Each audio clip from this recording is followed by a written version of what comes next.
Bismillahirrahmanirrahim. Assalamualaikum warahmatullahi wabarakatuh. Alhamdulillahirabbil alamin wa bihi nasta'in wa ala umuri dunya waddin. Wassalatu wassalamu ala asyrafil anbiya'i wal mursalin wa ala alihi wa sahbihi ajma'in. Amma ba'd. Segala puji hanyalah milik Allah. Dialah Allah Subhanahu wa taala yang Maha Besar, yang Maha Kuat, yang Maha Kaya, yang Maha Gagah Perkasa. Yang dimana dengan Maha Kuatnya Allah, Maha Besarnya Allah, Maha Gagah Perkasanya Allah, kita semua dapat berada dalam keadaan sehat walafiat. Salawat besertakan salam semoga tercurah limpahkan kepada junjungan kita, yakni Habibana wa Nabiyana Maulana Kanjeng Nabi Muhammad Sallallahu Alaihi Wasallam.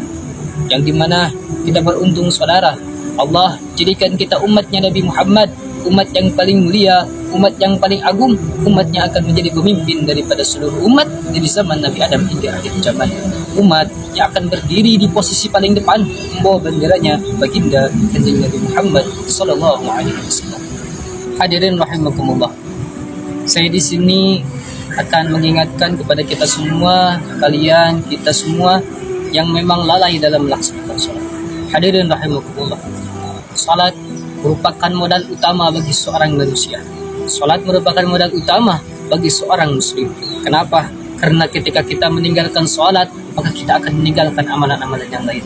Ketika kita mudah menyepelekan dalam meninggalkan salat, maka kita juga akan mudah menyepelekan dalam melaksanakan amalan-amalan yang lain. Hadirin rahimakumullah. Ketahuilah, ketika Allah perintahkan zakat cukup melalui Al-Quran. Allah perintahkan puasa cukup melalui Al-Quran. Allah perintahkan haji, Allah perintahkan umrah, Allah perintahkan berjihad, Allah perintahkan segala amal-amal yang lain cukup Allah perintahkan lewat Al-Quran. Tetapi ketika Allah merintahkan tentang salat tidak cukup lewat Al-Quran. Allah panggil langsung Nabi Muhammad menghadap kepada Allah, yaitu peristiwa Isra dan Mi'raj. Allah panggil langsung Nabi Muhammad untuk menerima itu satu perintah yang mulia. Ini merupakan tanda bahwasanya salat adalah suatu amal ibadah yang paling penting. Hadirin rahimakumullah. As-salatu ra'sul ibadah. Salat itu adalah otaknya ibadah, pangkalnya ibadah, paling utamanya ibadah.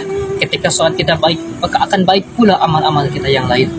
Puasa kita akan baik, zakat kita akan baik, haji umrah kita akan baik, semua amal kita baik, sedekah, infak, segala rupa bentuk amal kita, kalaulah baik salatnya, maka akan baik semula seluruh amalnya. Bukan hanya itu saudara, salat menjadi penentu. Kalaulah salat kita buruk, maka akan buruk pula seluruh amal perbuatan kita saudara. Ketahuilah saudara, salat menjadi penentu apakah nanti kita di alam kubur kita akan disiksa oleh malaikat atau tidak. Salat menjadi penentu apakah nanti kita di alam barzah apakah kita akan selamat atau tidak saudara.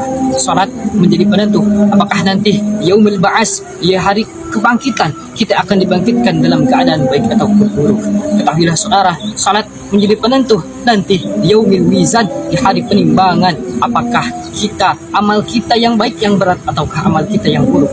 Salat menjadi penentu apakah nanti kita di yaumil mizan, apakah yang berat itu adalah timbangan amal baik kita, apakah yang berat adalah timbangan amal buruk kita. Itu semua ditentukan oleh salat saudara. Bukan hanya itu, salat menjadi penentu apakah nanti kita di yaumil hisab, tempat kita menerima catatan amal, apakah kita akan mendapatkan catatan amal dari tangan kanan kita atau malah kita mendapatkan catatan amalan dari tangan kiri kita atau belakang kita saudara.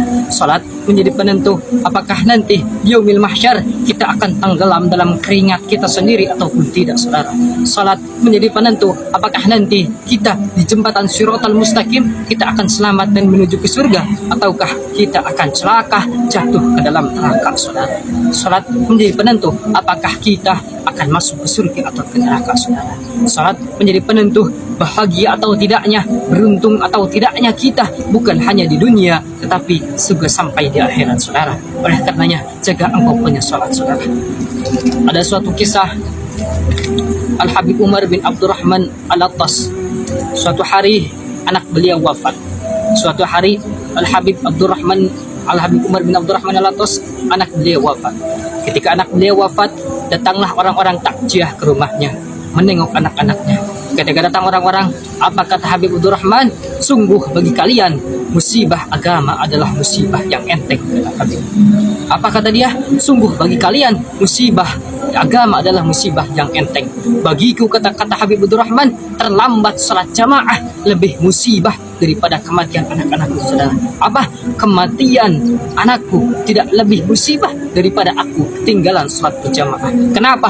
Karena anakku meninggal itu adalah musibah dunia, sedangkan terlambat salat berjamaah itu adalah musibah akhirat. Oleh karenanya, jagalah engkau punya salat, saudara. Hadirin rahimakumullah. Anak-anak muda zaman sekarang, Al-Quran mereka belakangi, para ulama mereka belakangi, para ustadz, para kiai, sholat, Al-Quran mereka belakangi.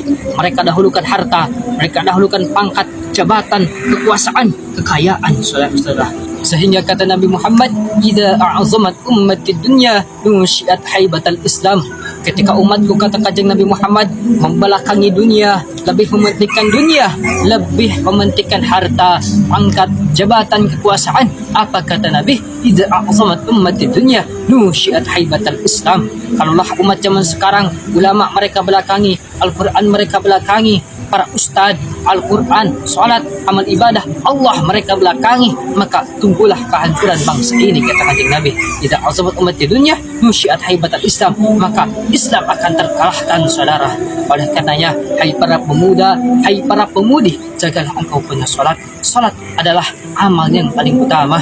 Baik buruknya seluruh amal kita, baik buruknya hidup kita, baik di dunia ataupun nanti di akhirat, ditentukan oleh sholat kita, saudara. Oleh karenanya, harapannya mudah-mudahan kita semua bisa istiqomah dalam melaksanakan sholat, baik sholat yang wajib maupun sholat yang sunnah. Dengan harapan semoga dengan kita istiqomah dalam melaksanakan sholat, tepat waktu dalam melaksanakan sholat, kita mendapatkan kebahagiaan, kita mendapatkan keberuntungan baik di dunia maupun di akhirat nanti. Amin ya Allah ya Rabbal Alamin. Sekian yang dapat saya sampaikan. Mohon maaf atas segala kekurangan. Allahul muwaffiq ila aqwamit thariq. Assalamualaikum warahmatullahi wabarakatuh.